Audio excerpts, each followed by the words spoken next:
Hello, good evening and welcome to Spring Global on Western Spring Television. Now the headlines. Abubakar Malami fails to appear before House of Representatives over alleged sale of 48 million barrels of crude. Outside Nigeria, Fox News settles defamation lawsuit from Voting Machine Company over its reporting of 2020 presidential election. A 84-year-old man turns himself in to police after shooting teenager who mistakenly rang his doorbell. My name is Femi Olanikpeku. Now the news in detail. The Attorney General of the Federation, Abubakar Malami, and other government officials failed to appear before the House of Representatives ad hoc committee today over the alleged loss of $2.4 billion from the illegal sale of 48 million barrels of crude. The committee chairman, Mark Agbila, stated this today after the invited parties failed to honor last week's invitation of the committee. The other committee said it is giving one last opportunity to Malami, the Minister of Finance, Zainab Ahmed, and the Governor of the Central Bank of Nigeria, Godwin Emefiele, to appear before the committee and speak on inflows from recoveries from whistleblowers. The lawmakers said the AGF and the Finance Minister have failed to respond to any correspondence from the committee. According to the chairman of the committee, documents from the Accountant General show that payments have been made to whistleblowers and recoveries from whistleblowers, but no evidence to show that those monies were expended in accordance with relevant laws. The committee said if the government officials fail to honor the invitation this time, they will be summoned and further statutory powers will be exercised. Talking security, the police command has announced the dismissal of Inspector Obi Ebre, who allegedly shot dead one Onyeka Ibe at a checkpoint on the 5th of April 2023. Just gathered that Inspector Ebre, attached to the area command patrol team while on a stop and search duty along Gbolu Ila Road on April 5th, allegedly pulled the trigger on Ibe and killed him instantly. A statement by police spokesman DSP Bright Dafe said the inspector was found culpable after an orderly room trial at the state headquarters. The court ordered that the suspect be remanded at the Ogwashi Oku Correctional Center and that the case file be sent to the Director of Public Prosecutions for legal advice on the prosecution of the suspect. In Benue State, the police state command said it has arrested suspected cattle rustlers who have been fomenting crises between herders and farmers in the state. This was disclosed in a statement released by the police public relations officer in Benue State, SP Anene Catherine, today. She noted that officers on a patrol in Guma local government area on April the 10th had intercepted and arrested Tewase Nyon and 3 culprits while others fled from the scene. The police spokesperson said syndicates had conspired with criminal herders to rustle cattle, sell and share the proceeds, adding weapons are retrieved from the suspect.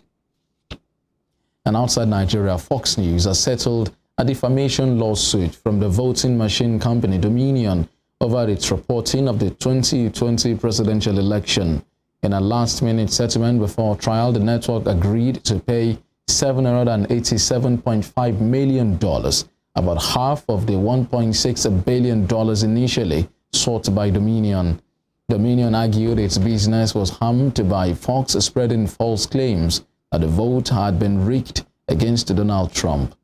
Fox said Tuesday's settlement in one of the most anticipated defamation trials in recent U.S. history reflected its commitment to the highest journalistic standards, adding that the network acknowledges the court's rulings finding certain claims about Dominion to be false.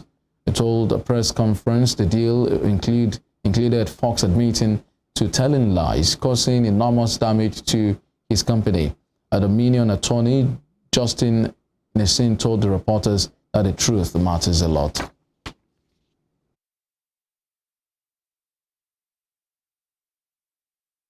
Of $787,500,000 represents vindication and accountability.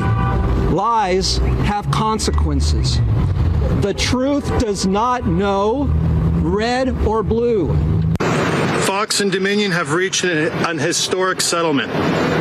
Fox has admitted to telling lies about Dominion that caused enormous damage to my company, our employees, and the customers that we serve.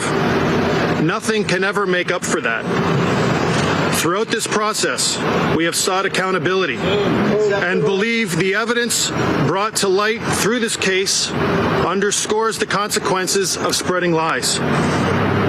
Truthful reporting in the media is essential to our democracy.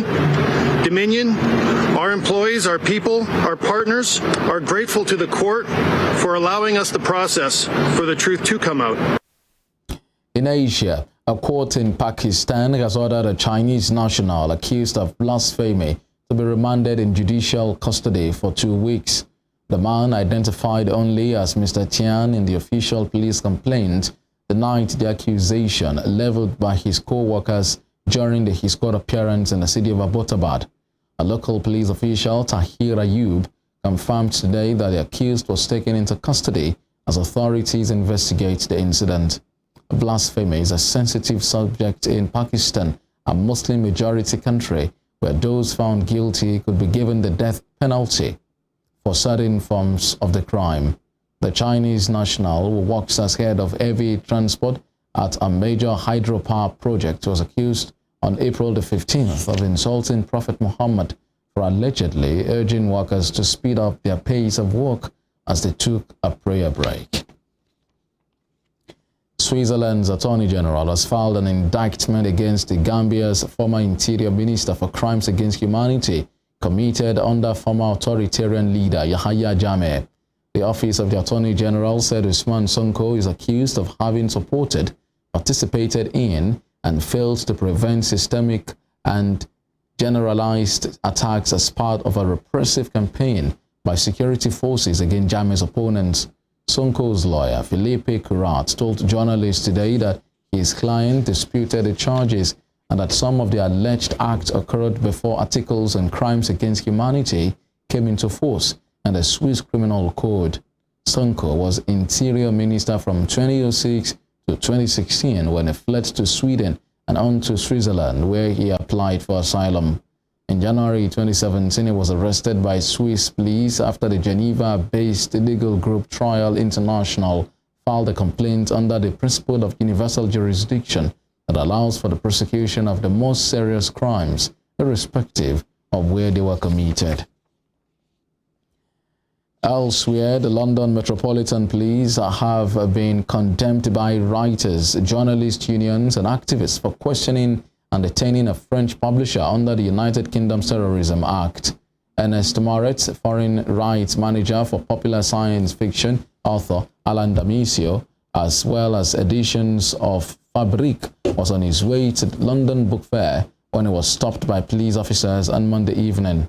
Editions La Fabrique, in joint statement with the British publishing house VersaBooks, said police officers pulled Moritz aside for questioning under Schedule 7 of the Terrorism Act after he arrived at London's St. Pancras railway station. The officers said Moritz took part in demonstrations in France against the controversial pension reform. The publishers said in their statement, France has been rocked by a wave of protest in recent months as President Emmanuel Macron pursued a widely unpopular bill which raises the retirement age by 2 years. In the United States, police have said a man who allegedly shot and killed a 20-year-old woman in New York State as the car she was in mistakenly drove up the man's driveway was shown no remorse. According to the police, Kaylin Gillis was in a car that accidentally drove into the driveway of Kevin Mohan, after which Mohan allegedly opened fire on the vehicle, hitting Gillis. Washington County Sheriff Jeffrey Murphy told journalists that Monahan had not shown any remorse in this case. The suspect had already obtained a lawyer by the time he emerged from his time to turn himself over.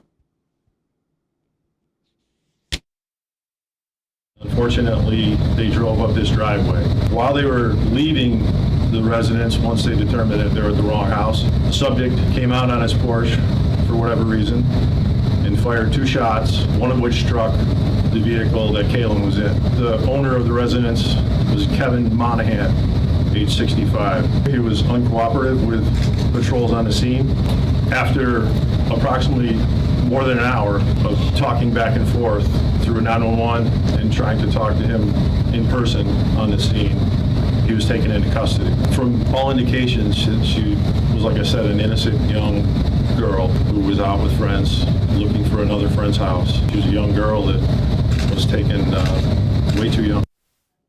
An 84-year-old man in the United States, in the U.S. state of Missouri, has turned himself in to police after shooting a teenager who mistakenly rang his doorbell. Andrew Lester was killed after being charged with first-degree assault and armed criminal action, both felonies.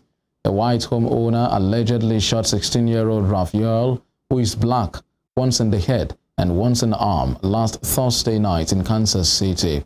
The boy survived, and doctors say they have no idea how. A prosecutor said there was a racial component to the shooting. Mr. Lester has not been charged with a hate crime, and charging documents do not describe any alleged racial bias, but it was released on Tuesday evening after posting 10% of the total $200,000 bail amount. You're watching Spring Global on Western Spring Television. I'll be right back after this break.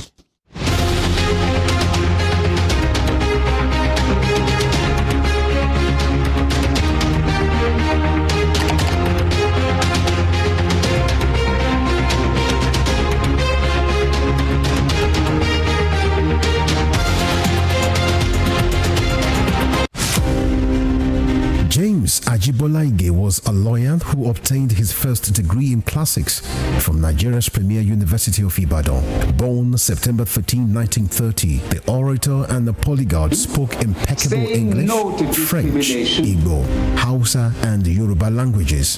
His fine diction placed him among classical orators and public speakers like Cicero, the Roman orator. This attribute earned him the prefix Cicero of Esauke. He authored Kaduna Boy, an autobiography, Detainage Diary, Constitution, and the People, among 6 other books. Bolaige was a colorful politician, elected governor of Oyo State in 1979 and appointed a federal minister in 1999. He was a pioneer founder of Afenifere, the Yoruba social, cultural, and political group. He invested his political sagacity to propel the group to the height of political leadership and decision-making in the southwest of Nigeria. Bolaige was assassinated on the 23rd December 2001. His murderers are yet to be apprehended till today. Western Spring Television identifies Bolaige as a watershed character in history.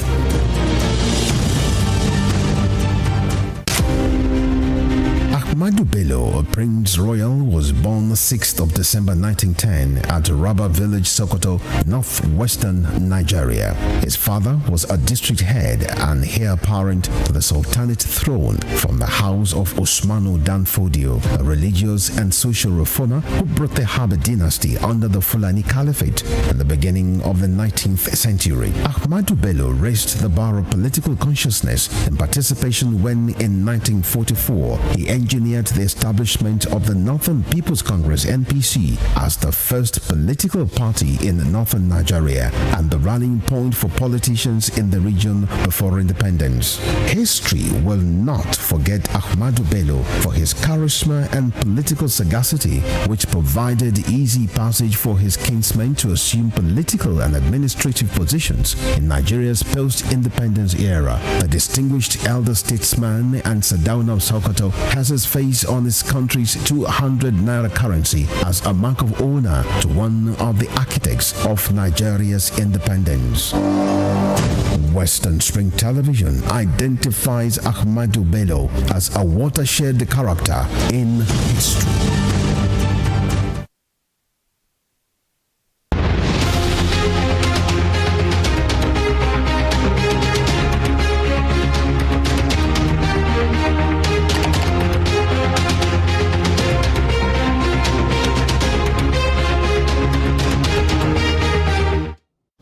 Welcome back.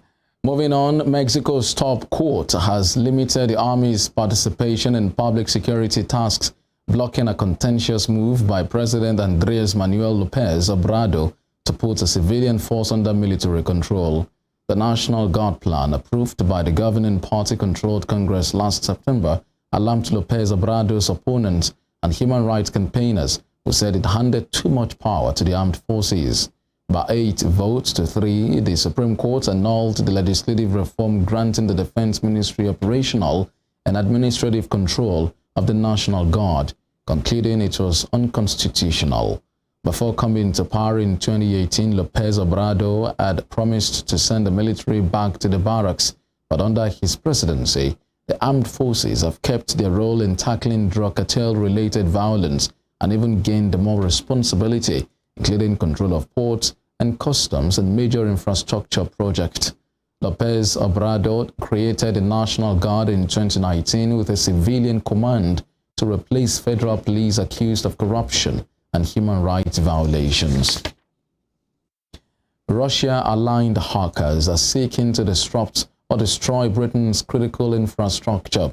A British Cabinet Office Minister, Oliver Dowden, said in a speech today that the groups have started to focus on the UK in recent months. The head of the National Cybersecurity Centre, NCSC, warns that the UK is not doing enough to protect its infrastructure from cyber threats. The NCSC also issued an official threat alert to critical businesses.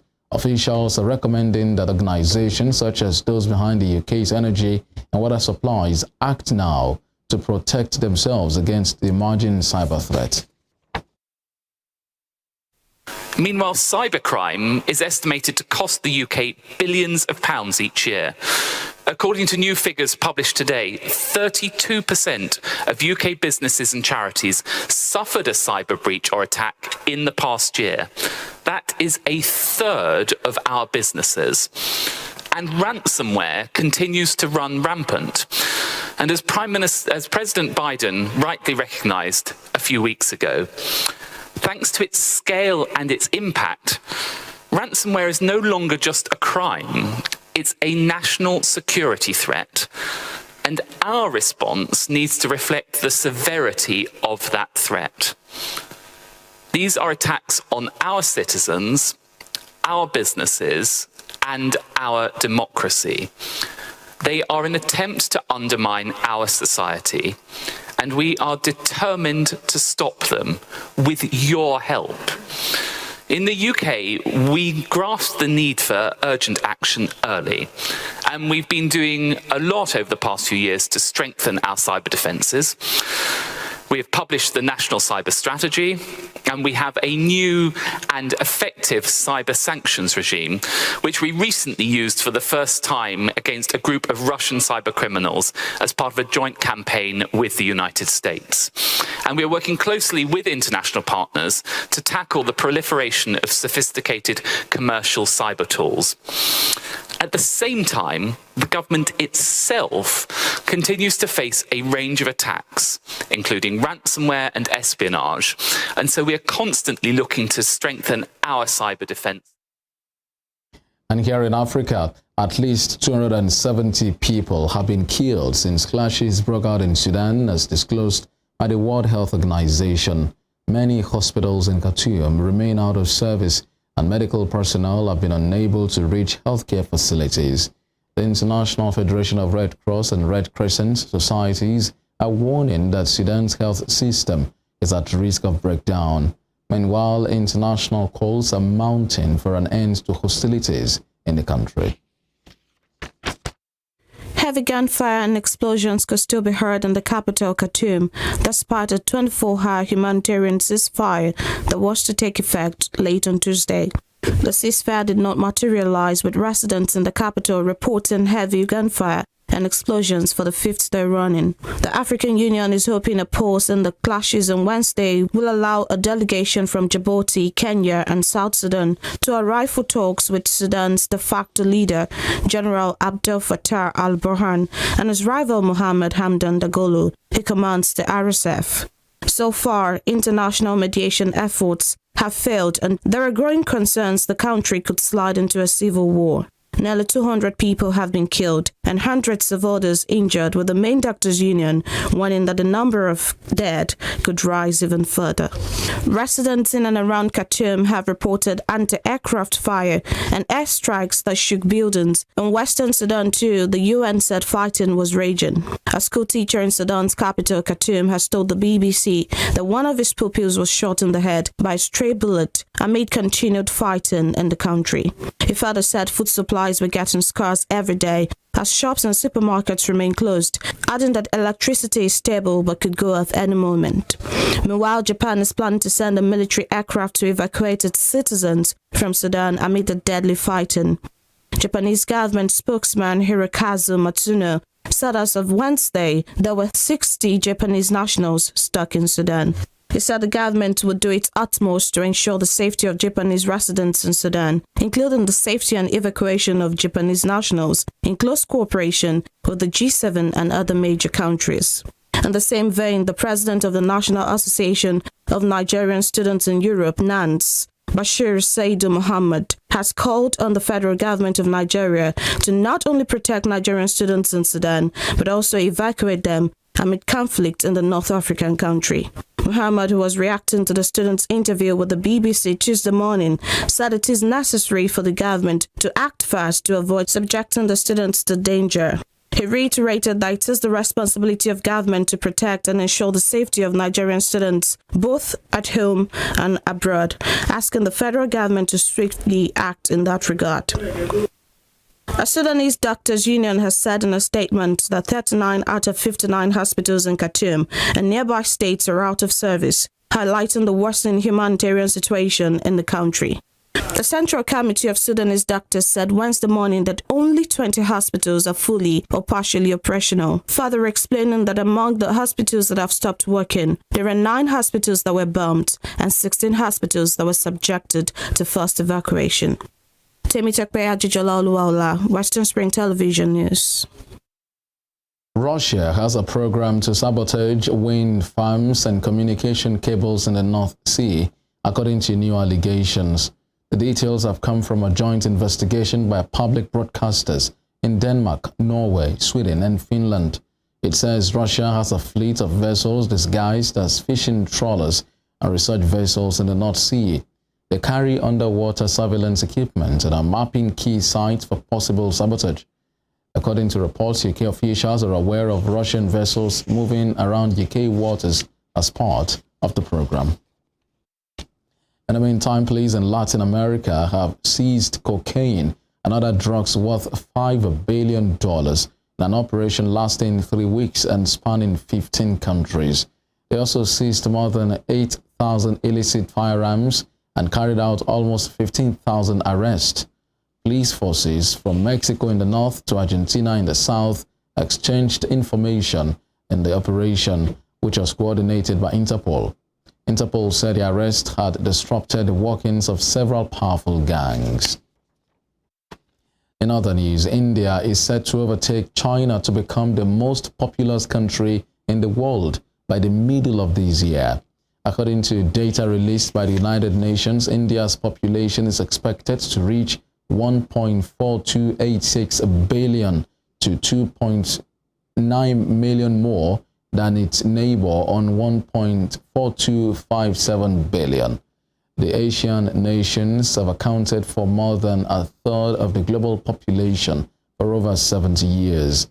China's birth rate has plunged recently, with its population shrinking last year for the first time since 1961. Also, the UN says their estimate does not include the population of China's 2 special administrative regions, Hong Kong and Macau, or the island of Taiwan, which Beijing sees as a breakaway province to be unified with the mainland one day. In talking business, inflation in South Africa edged higher in March, with food prices recording the highest year-on-year jump in more than a decade. National Statistics Agency said in a statement that inflation for food and non-alcoholic beverages continued to accelerate and was up 14% in March last year. Overall, Consumer inflation rose to 7.1% last month from 7.0% in February and 6.9% in January. In a bid to rein in soaring costs, the central bank sharply raised its main interest rate half a percentage point to 7.75% last month. Inflation has been on the up worldwide, fueled by supply chain disruptions after the easing of COVID restrictions, as well as surging energy and food prices following Russia's invasion of Ukraine. And the Minister of Aviation, Hadi Sirika, says Africa has begun implementation of single African air transport market to improve global competitiveness. Senator Sirika, represented by Permanent Secretary in the Ministry, Emmanuel Meribale, said days during the SATAM Pilot Implementation Cluster Coalition Roadshow in Abuja. The Single African Air Transport Market is a project of the African Union to create a single market for air transport in Africa.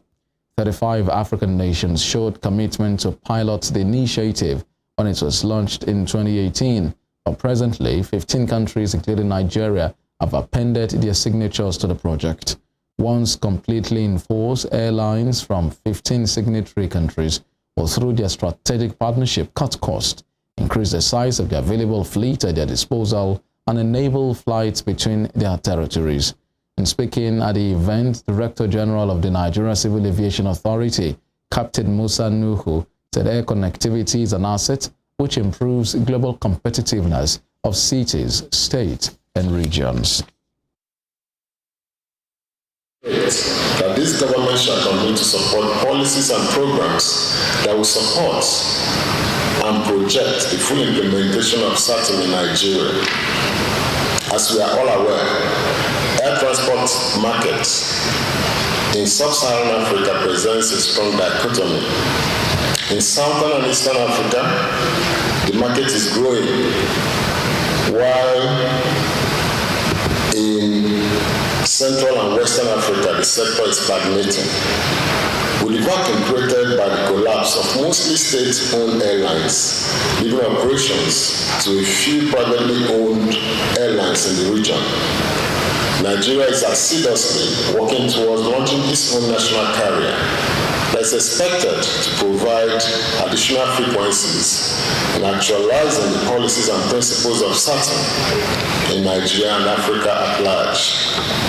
I encourage you all to take full advantage of the unique opportunity this roadshow presents and to share your experiences and perspectives in addressing some of the challenges of air travel in the region, as well as eliminating to the barriers.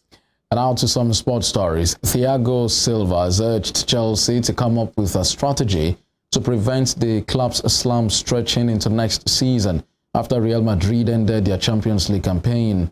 The Blues' final hope of salvaging a disastrous season was snuffed out on Tuesday as the Spanish side wrapped up an emphatic 4-0 aggregate win in the Champions League quarterfinals. Chelsea have spent more than $620 million on transfers since a consortium led by Todd Boehly and Clearly Capital Group bought the London club from Russian billionaire Roman Abramovich last year.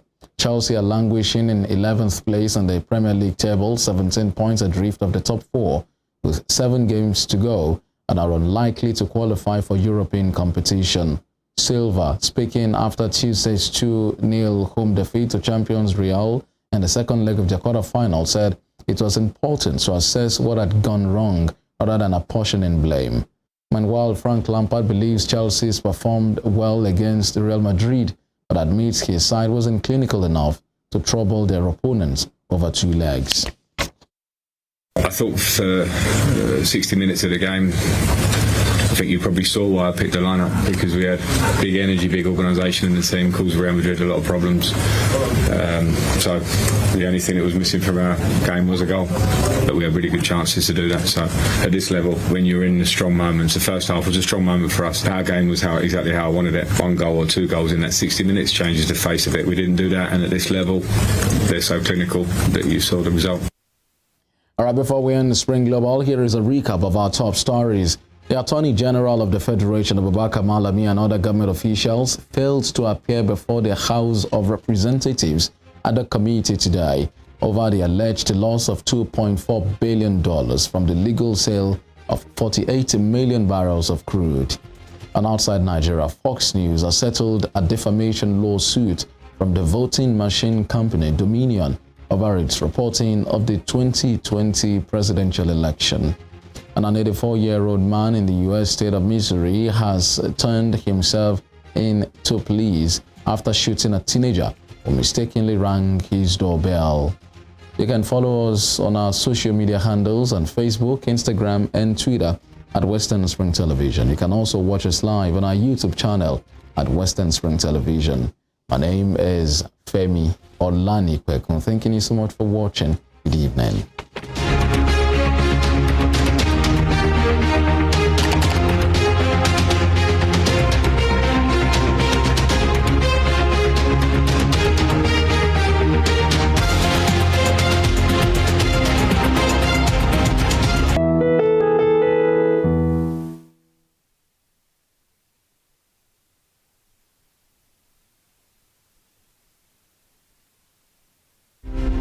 This iconic African presents the narrative of a man destined to exert an imperishable global influence in Western education. His was a